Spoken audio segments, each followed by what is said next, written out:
Chers auditeurs, dans ce nouvel épisode, nous allons parler de la cession des sociétés de domiciliation en 2026, un sujet où la conformité, la data et la récurrence des revenus jouent le rôle central. Le secteur français des domiciliations est marqué par une réglementation stricte, avec agrément préfectoral, durée de validité de 6 ans et contrôle administratif continu, ainsi que par une accélération de la digitalisation qui favorise les plateformes en ligne aux côtés des adresses physiques.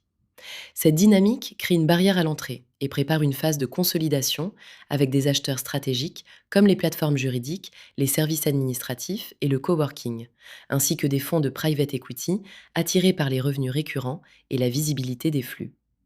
Dans ce contexte, préparer l'entreprise 6 à 12 mois avant la cession devient une évidence. Documentation irréprochable, fiabilité des données, gouvernance renforcée et dépendance aux fondateurs limitée. La data room, structurée par domaine, juridique, fiscal, RGPD, IT et ESG, devient un levier de confiance pour les acheteurs. Le processus de vente suit les étapes classiques: teaser, NDA, SIM, longlist, shortlist, puis LOI. La due diligence porte sur la conformité, la qualité du reporting et la pérennité des contrats clients. En pratique, on peut viser 9 à 12 mois entre préparation et closing, avec des jalons clairs: 2 mois de préparation, 3 mois de marketing, 3 mois de due diligence, 3 mois de négociation et closing.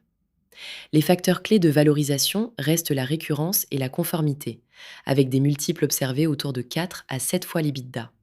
Des primes existent pour les plateformes digitales et les dossiers conformes.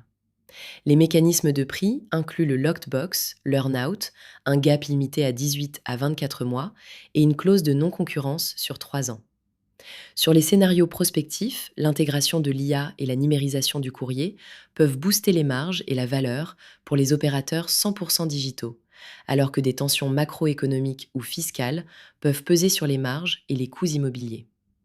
Pour le cédant, les enjeux ne se limitent pas au price.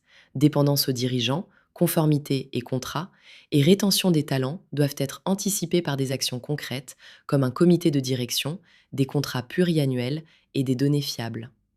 En résumé, à horizon 2030, le secteur devrait être consolidé et digitalisé, et les vendeurs qui auront renforcé leur capital data et leur gouvernance pourront viser les multiples les plus attractifs. Si vous préparez une session, partagez cet épisode, abonnez-vous et contactez-nous pour échanger sur votre situation.